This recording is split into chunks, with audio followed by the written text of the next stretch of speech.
My name is Matthew Schock. I'm from Athens, Georgia. Now, where is Athens compared to Atlanta? Athens is about an hour and a half east of Atlanta, home of the Georgia Bulldogs. I see. Yeah, college town. I had actually called someone out of the newspaper that they had their house for rent, the typical for rent method, and called him up. Very receptive to my offer. He was having problems renting his home. I think he was having financial problems as well. Would have really liked to sell the home if he could, but think at that moment he was underwater. And went out, met with him. He actually signed up. I had emailed him or faxed him the agreement, the lease option memo, and he had signed it and sent it back within an hour. Met with him the next day, got my sign in the yard, showed it a few times, and had a buyer in there by the next month. What kind of marketing did you use, or what was on the signs? My signs said rent to own, no qualifying. And these are the ugly yellow signs that I was posting around the area. I have a rent-to-own sign that I put in the yard that says my number and need down payment. The signs that I put around the property within probably a 5-mile radius in major intersections and Walmart and whatnot said rent-to-own, need no qualifying, 3-2, and the monthly payment and a number. And I had put probably about 10 signs out and was getting, 10 to 20 calls a day on the property. I did get a lease option fee of $3,000. Oh, okay. Yeah, worked out really, really well. How many hours did it take you to complete the transaction? If I think back, putting out the signs, putting it up on Craigslist, talking with him, showing it a few times, probably 8 to 10 hours. It wasn't very much time at all. It was well worth the money or the time spent to make the money that I did. So you do the math. I made $3,000 on the deal, and I had done another deal as well that same month. The first month that I'd started in the program, I had done 2 deals, and the other deal I had split the option fee. They were investors as well, which I typically don't do, but I was just getting started, and they were trying to do rent to own. I actually had a buyer for them, and we got $3,000 down on it, and I split it with them. So that was the same month. I actually was working at McDonald's. I have a college degree from the University of Georgia in real estate. Actually, never did anything with it. They were pushing me towards working in commercial real estate, and this was 2007, 2008 when the market had crashed. The economy was terrible, and I ended up taking a job at McDonald's, and within a month of joining Joe's program, I had left McDonald's and was making 5 times what I was making. $9 an hour as a shift manager. Is that right? What hours were you working? I was typically 12 to 10, something. Yeah, 12 to 8, 12 to 9, something like that. But it was hell. I mean, I'm not saying anything bad about McDonald's, but you and I know, it took, it was a lot more work than it was worth, and they, again, definitely was underpaid. And within, again, a month of doing Joe's system, I was had multiplied my income by 3 or 4 times easily. Again, I'm kind of lazy when it comes to this, and I enjoy a very good lifestyle. I went to Costa Rica for a month last year. I bought a brand new car. I've got a Nissan 370Z Nismo, and I lay around, don't get up till 10, 11 in the morning, and if I want to work that day, I do. Typically, I don't do anything, but if I am working now, it's 10 to 20 hours a week, max. I can't even remember. I think when I had graduated from University of Georgia with my real estate degree, and not many places have real estate degrees, but UGA is one of them. I was looking for a job. I ended up taking a job as a mortgage broker in Atlanta, so I was driving practically an hour and a half a day to get to my job as a mortgage broker. This was right when the crash happened as well, so within a month they had closed their doors. And then I started working with a real estate broker as well as his assistant, and I was doing some work for him, and that's not what I wanted to do. I never wanted to work for the man, work for a corporation. I wanted to do it myself, and I think I was online researching real estate investing, and Joe Crump popped up, and I found some information about him and Ozam Mayo, and ordered his book.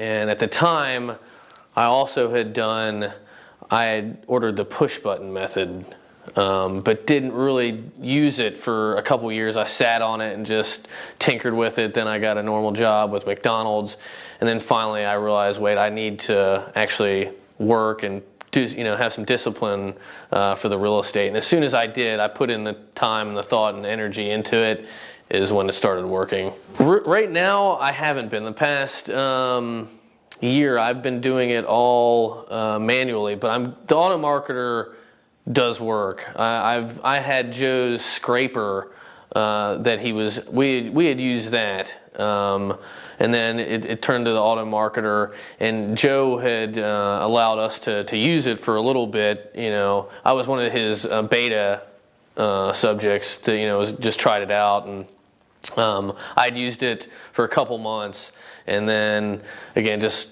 not for any particular reason, had let it lapse and just started again doing it manually. But I'm going to go back into it after speaking with so many people at the event and realizing the type of numbers that they're getting, because it does take time to do it manually, going in, and I'm not going to stop that completely, but I'm going to do both manual and the auto marketer and open it up to other areas. I've got a person that I work with that's going to be doing it for me in South Carolina. Oh, okay. Yeah, so I'm going to expand a little bit.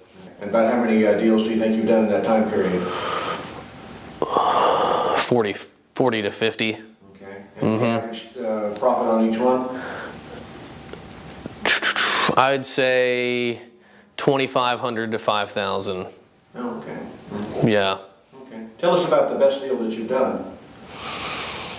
This was a good one. I had actually signed up a friend of this woman and done her house, and she had referred me to her friend in Loganville, Georgia, which is about an hour from me. She had a very, very nice house. She had gotten a divorce, her and her husband, and was thinking about doing letting it go back to the bank or doing a short sale. And her friend again referred me and said, well, look, he did this for me, I'm sure he can do it for you. So I started marketing her house. She owed $240,000, but there were homes selling in the neighborhood. This is last year. Again, this is just a few months ago. I'm sorry, this is 2013. There are homes selling in the neighborhood since the crunch for $210,000, $215,000. So there was no way she was going to be able to sell it on the open market for what she owed. So I told her, well, I possibly could come in, do a rent to own. We could do a 3-year deal and get you what you paid for it. She was very, very skeptical, but because of what I had done for her friend, she was like, she was open to it. So I marketed the house. Lo and behold, some person from India, I believe, had contacted me and told me they had about $25,000 down. Okay, and I was taken back a little bit by it, and tried for a while with that type of money down. I wanted to give them a stronger form of ownership. Anyway. We ended up doing a land contract on it. Instead of putting $25,000 down, I had them put $12,500 down and drew up a contract for deed. I did it myself. I had already had an attorney do some of my other deals and had the paperwork already, so I just basically wrote the paperwork off of what I had already, the paperwork that he had already written, and closed the deal and made $12,500 on it. And she's happy as a clam. Gave them a 7-year contract for deed installment sale with a balloon payment. After 7 years, that they can then go refinance. But got this person, they were happy as could be. She's moved on to other things. She sold her house, and now she's got a person in there taking care of it. I made some cash out of the deal, and hopefully in 7 years they will refi, and she'll get a big payday, because again they're going to be paying down her note as well. So it worked out very well. I never thought I could make $12,500 off of one transaction, but how many hours did you spend to make $12,500? Again, probably 8 to 10 hours. That seems to be about my average. When I think about talking to them and going back and forth, I only showed that place 3 times, and they were a little bit harder to work with, because there was the people that bought it didn't even speak English, barely. I mean, very little. So I had a guy that was kind of in between, that spoke both English and whatever they speak in India, and he kind of facilitated the deal for me. But so we had a little bit more. Then we met at a real estate office in not far from where the deal was done, of people that could speak whatever language that they speak over there. And so I had a little bit more into that, but again, 8 to 10 hours max. So $1,000 an hour or more. Yeah, it's insane. Not bad for a shift manager. Yeah, it felt really good. And again, it was so nice to see. She kept thinking, this is too good to be true, the seller. This is too good to be true. This is too good to be true, because, again, she was going to let the house go back or short sale and ruin her credit. And she had, decent credit. She was a school teacher, and, she was very skeptical. But, after the deal happened, she's very thankful to me and very happy. And so were the buyers, because they couldn't have bought a house any other way. In this way, with the land contract, it literally is a purchase, where they're receiving a tax benefit on the money that they're paying into the interest on the loan and whatnot, and then it'll be very easy for them at some point when they get their credit in line to just refinance, and when the market's back to, which obviously is going in the right direction now. What are your goals as a real estate investor now that you've accomplished this much? Well, this is going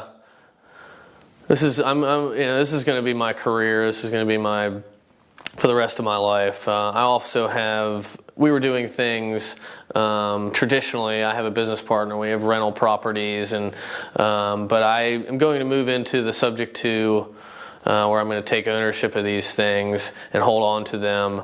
But I'm going to expand into other markets. I've mentioned, I think before, that I've got somebody in South Carolina. I'm going to use the auto marketer to open it up into newer areas and just expand my marketing, and just work myself a little bit more than what I have been. Because again, I'm not spending that much time, but I'm going to spend more time with the sellers, pick up more deals, and do some subject to stuff, and build my portfolio of homes that I'm actually retaining instead of just flipping.